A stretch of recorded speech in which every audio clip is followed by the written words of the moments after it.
All right, welcome to Witchpolice Radio. One of the cool things about doing this show, just in general, over the past, almost a decade now, but also just doing it online, is that I feel like I'm hearing from and getting in touch with people who are doing more variety of things in the local music scene. I mean, there was definitely a focus on a lot of different genres in the show before, but ever since the pandemic kind of forced things to be online, I've been having a lot more people reaching out to me and wanting to talk to me about what they're doing, and there's a lot of different things. So the guest on this show is not necessarily doing something different, because I've had a lot of people doing hip hop and rapping on the show, over the past 700 some episodes. It's a pretty frequent style, but you're doing a very specific element of that. And I think that maybe the best way to start this off is if you want to introduce yourself and give a bit of background about what it is you do in the local music scene, and we can take it from there. Hi, my name's Alex. I go by the stage name Pacman. I do rap battles here in Winnipeg, but also all across Canada.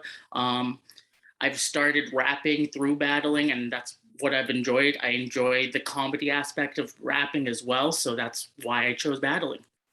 Well, and I think that, like, for someone like me, I mean, I'm 40, and my when I went saw a rap battle live would have been probably 20 years ago, and it was very different then. I mean, I've seen sort of a few here and there over the years, but just in watching some of the ones you sent me, just as like a precursor to this podcast, it's not the same as I remember it. I mean, there's no beats. It seems very much the comedy element is seems like a very big part of it, and it definitely seems like things are a lot more pre-written and sort of more structured, I guess, than what I remember rap battles being back then. So, what is I guess, just take me through what goes into rap battling in 2022. Well, as you said, rap battling has definitely changed over the years. Probably when you were rapping, yes, there was beats, and a lot of times it was freestyle. A lot of these guys were just going off the head. And that's what I used to see. Yeah, people were right? freestyling. Yeah. Now it's more, as I like to call, a performance art, right? It's more, we have a monologue, we have our setups, we have our punchlines, we have a whole performance aspect as well. It's not just us rapping. It's like we're writing a whole monologue 3 times and trying to perform it the best of our abilities and trying to ruin like our opponent's like confidence as we're rapping. So one element of it, like you mentioned before, I mean, the freestyle part of it definitely was kind of the appeal, I think, back then anyway, because you're playing off what other people are saying, and your opponent is saying, and you're using, his lines against him and things like that. Is there some degree of that as well still happening now? Yes. I mean, because you're pre-writing it, but you have to respond to what the other person's saying, right? So there still is the freestyle aspect in battle rap. There's obviously freestyle battles, but even when you're doing a written battle, there is an opportunity to do rebuttals. And a rebuttal is saying something that your opponent has said either in the previous round or the round that you just heard from him. Or even there's sometimes people are really good at pre-rebuttals, where it means like they can already assume what their opponent's going to say to them. Sometimes they work, sometimes they don't, but it all depends if it works in your repertoire. Some people can do a freestyle and rebuttal, and other people cannot get that clicked into their brain. The written format is perfect for people who can't do freestyle. I love freestyle. I grew up doing like the freestyle rapping in high school, making fun of people just like in the football locker room, just freestyling. That was my era of growing up. Like 8 Mile, for instance, was one of my biggest influences for rapping, and I bet you for a lot of battlers it was. But I'm sure, it wasn't because of that movie. It was that feeling of being on the stage, and like you could see how that first time that Eminem B Rabbit said his lines perfectly, you could see it in his eyes that like something lit up for him, and it was just like, yo, I love this like interaction. I love this feeling of being the center of attention, but also making fun of another guy and feeling like this guy just doesn't know if he's making the right life choices after what I said. Well, I mean, obviously the comedy element of it, when you're making fun of someone, getting good punchlines, getting good jokes in, that's going to get the crowd on your side, obviously, and that's going to get the type of reactions you want out of what you're saying. How much of that is, I mean, do you have to have kind of like practicing almost writing jokes as well as practicing writing rhymes, and working on the rhythm and the meter and everything of what you're saying, because it seems like almost stand-up comedy just in rhyme form? 100%, and that's how I took it. Like my end goal is not to be a rapper. I want to be a stand-up comic. I want to Okay. be writing for TV shows. I want to be doing all this other stuff. Even like working for a show like Wild and Out or Drop the Mic would be a dream of mine, because I see battle rap as a way to help me work on my writing and my pen, and seeing what works and what doesn't in front of a crowd. And if there is a, like, if I feel like there's a doubt in my mind, if I say it to a person and they think it's 10 times better than what I expected, I feel like I've done my job. And if somebody likes enjoying what I write and what I say, hey, that's half of the battle. I enjoy rapping, I enjoy comedy, and I felt like battle rap was the perfect mesh of both of them. Sure, sure. No, that makes sense. Is there, I guess, where's the line when you're insulting people? Is there anything that you kind of, because I mean, I've seen some videos online and people are saying just the most horrific things, and it Mhm. usually gets the response. I mean, depending what it is, of course. But when you're kind of coming up with it, with what you're going to say, I mean, do you have sort of boundaries that you set for yourself, just knowing you Um, can't touch on so certain topics? Or so for battle rap, in a sense, there isn't a line in hindsight, but words do have consequences, of course, yeah, right? If you're gonna stand there and spit 2 rounds about somebody's dead mother, be prepared to probably get punched in the face after the event. It's all depends if you can make it seem tasteful or and distasteful. Because there's sometimes, like, I've been called fat multiple times in battles. After times it gets sickening and gets tired. But one guy battled me one time and literally broke down that I'm fat because I came from a lineage of Vikings and they were fat originally. Like, it's the way you say it and it's the way you take the context. Because there's people who will say the most disrespectful thing, but by the end of the battle, you kind of feel a camaraderie with them, and like a brotherhood, a brothership with sure, them. Because yes, you're saying the most disrespectful things you could ever think of to this person, like, no matter what. But by the end, you're giving your guys each other a high five, you're hugging, and I love that. Like, we can be so hateful, but then right at the end, we're just like, "Yo, give me a hug. Let's go have a drink at the bar." Like, it's the best. And so, yes, there is a line. Some people can cross it, but you have to be prepared for the actions that come with it. right. Well, that makes sense, and I guess also like the fact that these are being recorded and posted online. If you cross that line, I imagine you have that now permanently. Here's you saying this thing that's just horrific, right? So Exactly. And cancel culture is such a big thing. sure, And sure, it can happen to anybody, battle rappers for sure. But I feel like as a battle rapper, we're so ingrained of not being politically correct and not being like thinking of, oh, is this gonna offend somebody? Because we're in our brains all like, oh, we want this to offend our opponent. of course, yeah, yeah. Well, it seems like almost there's an agreement between the people involved that like this Mm, is gonna happen. Someone's gonna say yes. something offensive, and so it's kind of almost not. It tones it down a bit, right? Because you know you're walking into this, and you know someone's gonna talk shit about you no matter what. Yeah, exactly. Like, it's literally in the job right off the bat. Like, you're expected to somebody to say the meanest things to you, to your family, to your girlfriend, to your kids even. Right. And you're expected to kind of go on that same level. If you obviously you can choose what to say, what not to say. Like, obviously, like for me, I don't like talking about other people's kids because I have kids. I would not like somebody bringing up my own kids Of into a course, yeah. battle. um but like for me, uh girlfriends are on the table. Like, your girlfriend, if she's at the battle event, she is on the table and she is going to be made fun of 9 times out of 10. And have you ever had any like seriously bad reactions from your opponents, or is it understood mostly that it's part of the game?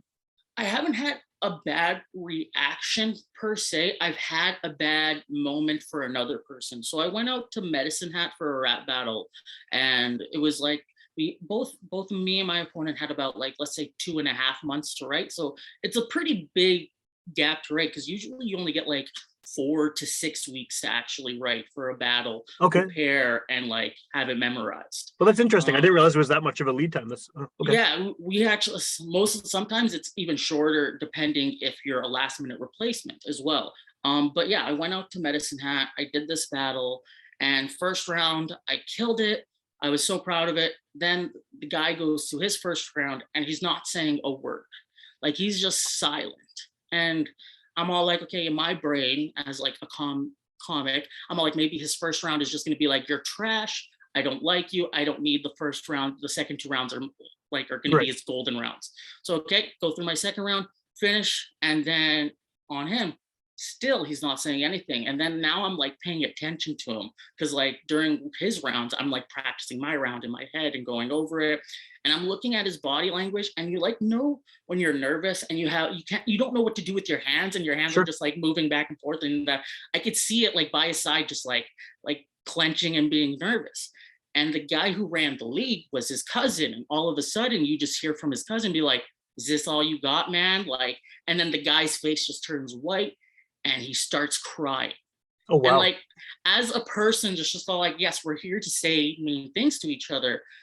I'm just like, I can't kick a dog while it's down. Like, you Yeah, can't like, that's yeah. it's pretty much, and like, I felt it's like cruel. It's cruel and unusual. Like, if I'm saying all these mean things to you and you're not saying anything back, I can't do anything with that. So I literally had to reverse it and pretty much battle the crowd at that point because there's nothing you can do. After the battle, the guy was just crying, apologizing, and like if I felt bad, like even though I did amazing, I felt like I did shit, and like I felt Right. like I was a letdown because he was so let down about his own performance. So nothing bad that I did, but it's something that he does. And I know for like this long haul, he got made fun of it for a long time because it was a live stream. Oh yeah. People Yeah. memed him. Like it was a terrible thing. But yeah, I think there's nothing bad, anything that's happened to me. Thank God.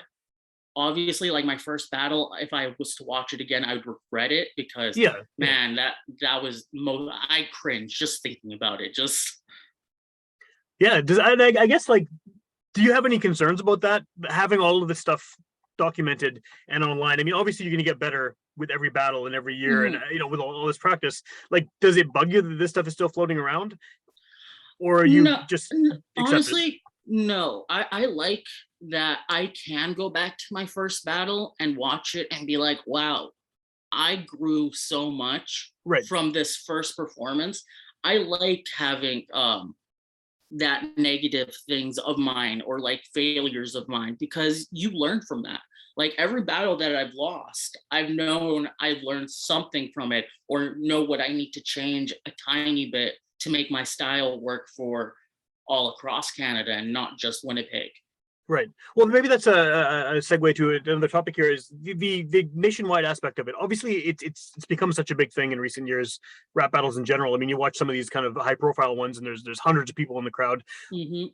What is I mean, is there like sort of a circuit that you guys go on across the country and in different cities where there's established like leagues and things like that? Yeah, so there's a multitude different leagues. Like in Canada, the big one is King of the Dot. Yeah. Obviously, a lot of people know that one. And then there's obviously like these smaller leagues like Beast Mode, Capital Rap Battles, Set the Bar, Bars, and like they all do like small trying to develop talent for us to be on the bigger stages. And then Okay. the US has one of the biggest rap battle market with the URL, who set up their own app which Okay. has like all their battle content, even like stuff that hasn't been released onto YouTube. You can watch it there. Even another platform called iBattle has started an app as well, which is giving like all these smaller battlers revenue to get like to be like making battle rap like a job for them or writing full time, which is great. Like there's an 18-year-old New York kid who been battling for the past 2 years since he was 16, and he's been killing it. Has a big following right now, and has a merch shop Oh wow. because of this iBattle app just alone. So people are it's like anything else, I guess, right? People are finding ways to use the internet and monetize it and make it like form their own jobs out of it. Exactly. It's a lot of people love writing. Like as much as we are battlers, I feel like more of times we're writers and we love like I'm at work selling weed and I'm just writing lines on my like my Right. notepad because it's just if I think of something, I gotta write it. Because if I don't, I'm gonna forget it and I'm gonna regret not writing it down. Yeah, for sure. That makes sense. Yeah, yeah. Yeah. So is there I mean, I kind of get the impression that you're someone, and maybe a lot of battlers are like this, who you're not doing this because you want to make your own music. You're doing this specifically for the kind of competition aspect of it and the comedy aspect of it and things like Thousand that. Like, percent. yeah. So have you ever had any interest in like making your own records or anything? Um, Not really. I've like all my idols growing up were comedians. Okay. Okay. Like George Carlin, all-time favorite comedian for Sure. myself. Yeah. Like just how he was himself every time. Like he didn't give a shit what he was saying. Another one like Joey Diaz, another big influence for me. He doesn't give a fuck what he's saying. He's just whatever's in his mind, it's coming straight out, and I love it. Like Right. Right. so a lot of my influences were comedians. Obviously there was some rappers and art actors that like driven my style. Like a lot of people would say Eminem, but honestly, Big Pun is one of my biggest influences in rap. Like I loved his style. I love that he could spit 10 bars in one breath. It was Yeah. the most phenomenal thing. Like him and Fat Joe together was honestly two of my favorite rappers in the world. Like it's phenomenal thinking, and it's rest in peace, Big Pun, because no matter what, he will always be in a top one for me. Yeah. Well, that's what do you maybe a different question then is it's great to hear you like that stuff because I mean, yeah, I like both those guys too, especially together. But what do you think of sort of the way hip hop has gone, just as a music listener, and things have changed? I mean, obviously the sound has changed drastically, Mhm. at least in the mainstream, compared to what was happening back when guys like Big Pun were rapping. Yes, I will say over the years it has changed, but it's changed in a weird way where like you're a rapper, but that's not your only avenue, Right. right? Where like for instance, let's go with Post Malone. He's an artist, but he does music, he does his music, he does acting, he does his beer pong tournament thing, they all have these all little things, and that's what I love about rappers today. They're not sticking to their one lane. Like where like back then Biggie, he was only a rapper. Like Right. you wouldn't see Biggie in a TV show. I bet you there's probably a handful of TV interviews of Biggie in general, like because he was a straight up artist. He just wanted to rap. Nowadays, everybody is a renaissance man. Everybody has one, two, three different talents. And that's what's great about hip hop and music in general, because people just want to be creative For and sure. like create they're creating stuff for us to be entertained, and it's great. Like I can't like Doja Cat is one of the new artists that I love so much, that she's just so confident in herself. Her music is fantastic. Even like the most girliest songs, you'll find me singing Women in the shower with my girlfriend. Like it's a great song. Like music is not just one genre. I feel like rap has made so many different genres. Like there's now rap pop, there's Sure. street rap, there's gangster rap, there's drill rap, there's like every avenue that you can think of. With Little Dicky, there's even comedy rap, right? So there's so much outlet and so much different ways for people to be creative. And I think it's just the best. Okay, maybe a better question. I mean, I agree with you. Yeah, having all those different versions, having it as an umbrella genre with all of these different kind of offshoots that people can use to in different ways, right? I mean, you can use the comedy side of things. You gangster rap is very different, obviously.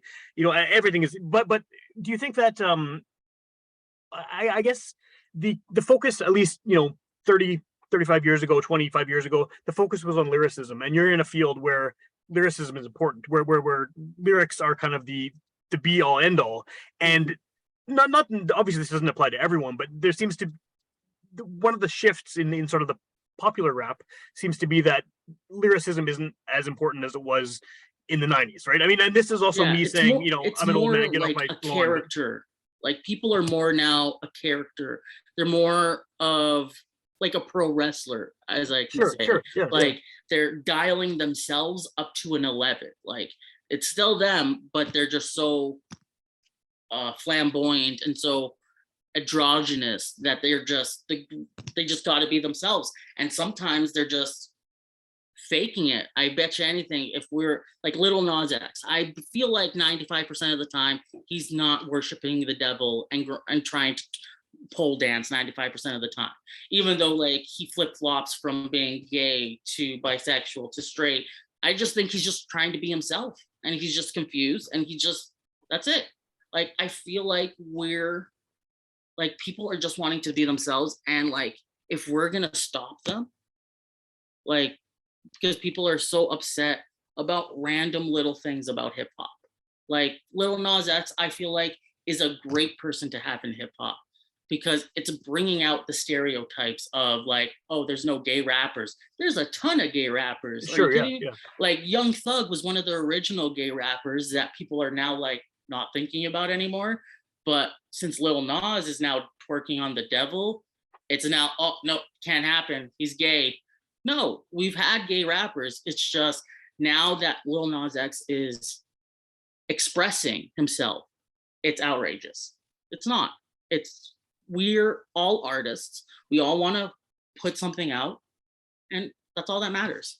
Well, I think it's also part of it's a culture shift too, where we're having a different perspective and having a different, being a different, the diversity in everything is becoming more acceptable, which is awesome. And people are more open to hearing different voices from different areas. And I mean, even regionally, I mean, hip hop definitely has this stereotype of being either a New York thing or an LA thing. I mean, and there's Mm-hmm. a lot of people, even in Canada, even in Winnipeg, for years, who have tried to sort of emulate those styles. But I feel like, I mean, especially watching some battles and things like that too, there seems to be people are comfortable with their own voice and their own accent and sounding like they're from here. And that's always that we've always had that.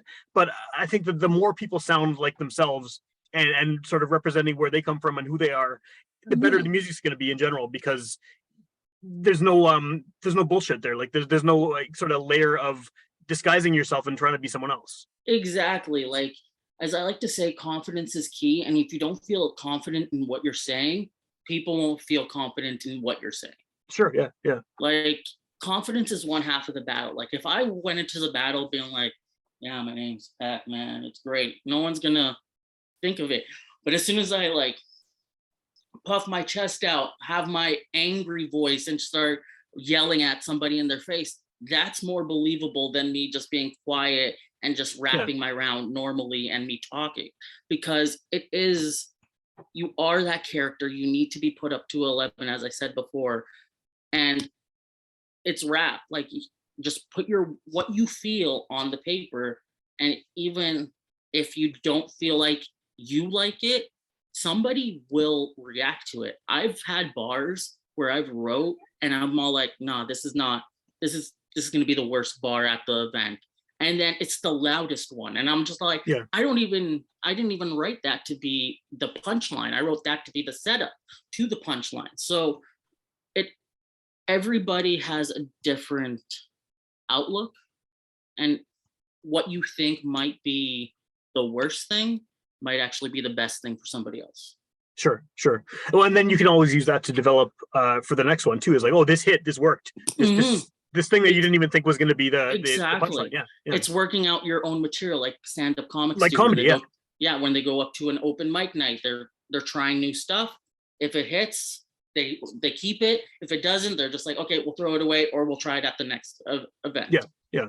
So, what's the ultimate goal here then? I mean, I know you said at the beginning that you kind of you'd like to sort of parlay this into being able to do more writing and comedy and things like that. But Yeah. right now where you are as a battle rapper in Winnipeg who has participated in battles all over the country, like what's the next step? Well, the next step for me is to do more battles out of Winnipeg and be one of the battlers that I can put Winnipeg on my back and like be representing, because there's not a lot of Winnipeg battle rappers that are known to the scene. There's only a handful that's actually battled on King of the Dot, like Bruce B, Nonstop. Those are the only two I can think of right off the top of Okay. my brain. I would love to be on a big stage like King of the Dot, like URL, or even like a bigger stage like iBattle, because I love doing this. I love going to an event. People may think going to a battle event is scary and people are going to be aggressive, but honestly, it's the complete opposite. My first time going to a battle rap event changed the way I like lived in a sense. I was terrified going by myself to Toronto to watch a rap battle. And when I did, like it was the best. There were so many people that were all like, "Hey, you want to just come watch the battles with us? Like, let's just watch this battle. It's gonna be fucking epic." And it's just like, yes, let's just watch battle because that's all that matters. Everybody just wants to be entertained. It's like when the Kings used to bring out the gladiators back in the day. Like we're just being here to be entertained. We're fighting each other, but with our words. That's a good way of putting it. So what's the best way for people to hear your stuff? I mean, I know you have a lot of videos on YouTube. Where would you point someone if they're hearing about it for the first time and they want to check out what you've done and what you are doing? Uh, Obviously, YouTube is one of the main aspects. Obviously, you look up Pacman versus Dopey Dope versus Papa. Those are my two best battles, I would say. I really enjoy my performance in them. But I'll send you a link if you want to put it in your description. I have a playlist of all my battles. So that's a good way to look at them. But I also have a Facebook page that has all like my Okay. battles cataloged as well. Pacman Shade Gang on Facebook. So yeah, I love battling. I can't see myself doing anything else for the next couple of years. So please watch and support. I hope you guys enjoy it. And I guess, like finally, if someone is hearing this and they want to get involved in battling, they've always wanted to do it. Are there opportunities people in Winnipeg to sort of Yeah, take a first step thousand, into it? 1,000%. Sooner or later, I want to bring a small league over to Winnipeg. There's a consumption lounge actually opening up in Winnipeg. Okay. Atomic Flower. They're doing like a cannabis consumption lounge. Oh, cool. So Okay. they were interested in throwing a battle event there soon. But there's also Winnipeg Battle League in Winnipeg as well. They do a lot of smaller events. They're more located on the Transcona side of town. They do a lot of their events at Rookie Sports Bar Okay. and Urban Street Wear. It's like a little graffiti shop. So yeah, that's another good place. Message them on Facebook, Winnipeg Battle League. They would love to get new battlers onto the scene. And honestly, if you don't really need to if you want to battle and you feel like you want to just try it out, there's also online battling Right. where it's just like you're in your own room facing your camera and just writing your rounds, and then you're just going to get your opponent's round afterwards and just see that, and then the world is just going to judge. That's it. And that's the best way if you want to see if you like the writing style of battling, or Right. if you want to try battling in general. There's a good online league called Universal Battle League, as well as BARZ bars. They do a lot of online battles as well. So if you're wanting to start out battling and you don't want to travel far, or you feel like you're in the middle of nowhere, this is the best way for you to get a battle. And who knows, this online battle could set you up to a bigger battle because you did so phenomenal online. Right. And I guess you don't have the pressure of having a big crowd right there with you, right? So you can Exactly. get the nervousness Exactly. out of the way. For sure. Awesome. Awesome. Very cool.